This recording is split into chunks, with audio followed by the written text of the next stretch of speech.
Hey Royals, this is Mademoiselle Mosley again. I hope everybody is doing fine on this 4th of July. Whew. Anyway, let me get to what I want to talk about. I took care of my children, but I get to raise my grandchildren.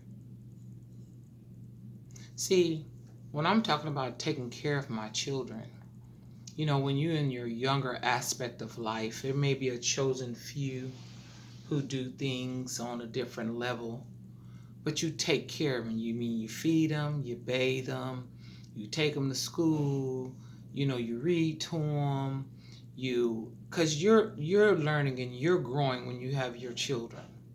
But when I say I get to raise my grandchildren, it's because I've raised my energy level on another level so that I could raise them in a different manner in which I was raising my children.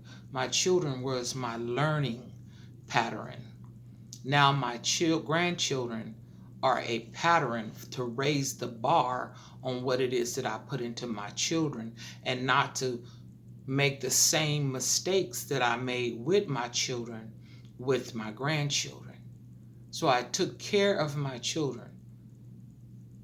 When you take care of your children, you get to raise your grandchildren. And I'm not saying have them in your house and you taking care of them and doing all the stuff that your kids won't do. I'm not talking about that.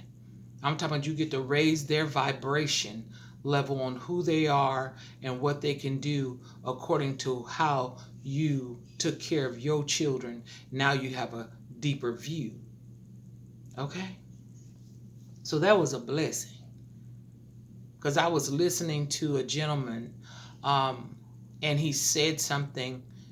He said the same thing I said, but I got it on a different level because I understood what he was saying, and it spoke to me as well, and it made me understand the level that I was on when I was taking care of my children. So now that my vibration has raised, I can raise my grandchildren on another level because my level is now higher. What I thought about too? It's a sad thing to have your children be more mature than the parent. It's bad for your children to be more mature than you and tell you things that you should know that maybe you don't know or you don't want to know. But it causes like a jackknife. It's an effect where you're supposed to be the head and they follow you. Instead of you leading them, they're leading you in things that you should and should not do. That causes a very bad jackknife in the relationship. So anyway, did I say that? Oh yes, I did. I said it and I saw it. So anyway, and so when I said I took care of my children and I get to raise my grandchildren, is the maturation of my mind instead of focusing on your body. See, when you younger, you focus on your body. There's some people that's older still do the same thing. They haven't grown any. But you focus on your body. That means you focus on satisfying your body sexually. You focus on looking a certain kind of way. Not saying that when you get older you shouldn't look good, but that's not your focus.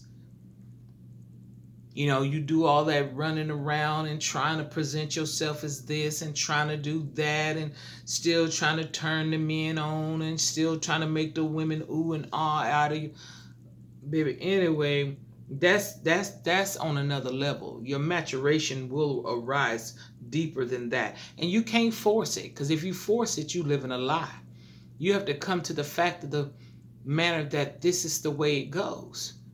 So anyway, once you stop focusing on your body and obtaining things out of necessity. See, a lot of things that I thought was necessary then because I was building, it's not necessary now. Because I've had that, done that. Now it's like, okay, that don't mean nothing.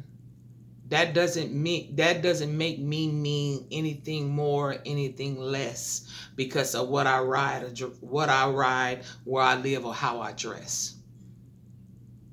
It's the core of who you are that makes you don't need more. You need more when you're not full at the core.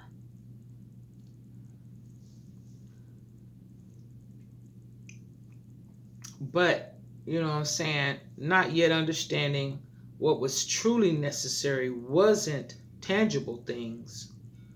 It wasn't, it's no longer necessary. Like I said before, I like nice things.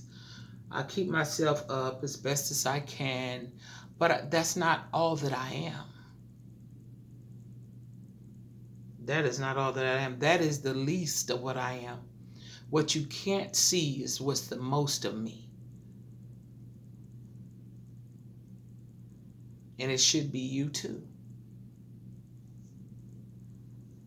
So when you mature from the things you've done and you will realize, when you become more, I say, awakened to life, and you will realize that the things that you've done, you will receive the results of that. See, when you're young and you go around doing all this stuff, because it's like when you plant a seed, you put the seed in the ground and the seed is germinating, and then it pops through the ground and you see the roots come through, and the roots is down there, and now you start to see the bearing of the fruits. Everybody's going to see what you was doing, regardless of how much you think is hidden. Just like when you do stuff to people, you're going to get the results, regardless to what you say. It's what you've done that's going to come up in the sun. And the thing about it is no matter how many people you deceive or you think you deceive, the real deception is thinking you operate in a way and you're not going to be affected by the way you operate. Yes, you will be affected by the way you operate. Might not be today. Many kings have been dethroned because they became corrupt in a position where they're over a whole kingdom, and it causes the whole kingdom to fall. So when you're ruling in this world, you have to be mindful of your loyal subjects that be subjected to the disloyal things that you do. True. Did I say that?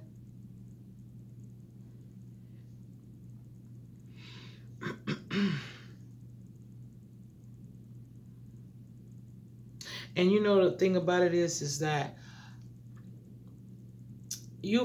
I know sometimes we do things that we shouldn't do. I get it. But I'm not going to let somebody talk me out of my happiness. I'm not going to let nobody talk me out of my happiness. And then you wonder why you sad. Because you let somebody talk you out of your happiness so that you can show this plastic worldview of, whatever you doing. You let them talk you out of your happiness because how it looks to them. What does it really matter? And what I'm saying is, it's like, I've been with people whom my family may have not thought I should have been with. But you know what? I learned so much from that. I learned so much from making my decisions. You know what I learned about making my decisions? I get my results. That's the beautiful thing about making your decisions. You get your results. You're not getting somebody else's results. You're going to get your results. Did I say that? Yes, I did. And another thing too is like, I looked at my life, and I hope you take a look at your life too. And I said, where did all these things come from? Like when I used to live the certain life that I live, you'd be cussing sometimes, and sometimes you'd be drinking and smoking. You wasn't born drinking and smoking and cussing. I don't think so. But what I discovered is when you occupy a space in a place with someone, even on a level where you're not sexually active with that individual, being that you're in the same atmosphere, you get spiritually infused. You get spiritually infused on how the person was abused and misused, even though you weren't there or aware of the abuse. Because you become spiritually unified with this person, and especially if you start having sex, you're going to get a special effect. If you start having sex with people whom have not dealt with their hurts and pains and healed and revealed the thing to you, so you'll know when you're going in what you're going to access. Yes. Even if you, like I said, excuse me, weren't aware of the abuse, you will be infused with it. And that's when I figured out years ago, when I used to do a lot of cussing, it's because the man that I infused myself with, he had that spirit on him, and it came in me. It took some time to blossom and grow inside, but the fruits did blossom. I did see the effect. Now that I'm telling you that even though you don't do what he do, and you may not be subjected to what he do or fall into the trap or into the situation of what he does, but is in you. When he come in you, and I'm not just talking about come sexually, but when he come inside of you, you get what's infused inside of him is infused in you.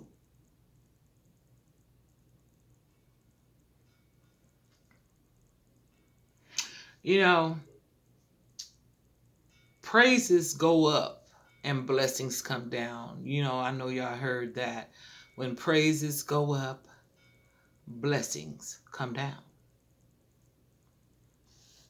And if you praise the wrong thing, curses come down too. Yes. It says when praises go up, blessing comes down. Who you praising? What you praising? See, praise ain't just in church. Praise is that song that you singing while you driving down the down the road. Praise is what you're saying when you're having a sexual encounter with somebody. Whose is it? I believe it's yours. Did I say that? Yes, I did. That's why when they doing all that chanting when you having sex, you better be careful who you says that what is yours belongs to them. Not too many people have quiet sessions. Y'all, think about it. So don't be lying. When somebody asks you whose is it, say it's yours. Don't say it's theirs. Because now you're giving yourself over. You've praising and you giving over and submitting yourself over to this chant that you're doing through the aspect of having sex, which is called worship. You start to worship the individual, and you wonder why that you have all these different residuals. You trying to figure out why it's so hard for you to get out. Because you worshiped and you praised and you submitted to that God, whoever that God is, whoever that man is. And I'm talking about the little G, whoever that person that you submitted yourself to and committed yourself to during a session that you didn't understand, that it became possession. You better know what you're doing when you're saying what you're saying. And I'm not telling you to say or not to say. Did I say that? Yes, I did. I said that. Then you have to go back after you finish running that track, And that song that you've been singing for years, and you have to take your soul and your mind and your body back. Did I say that? Yes, I did. I said that. Now think about that. Rerun that track. Get it before it gets you. Like, share, and subscribe. Until next time.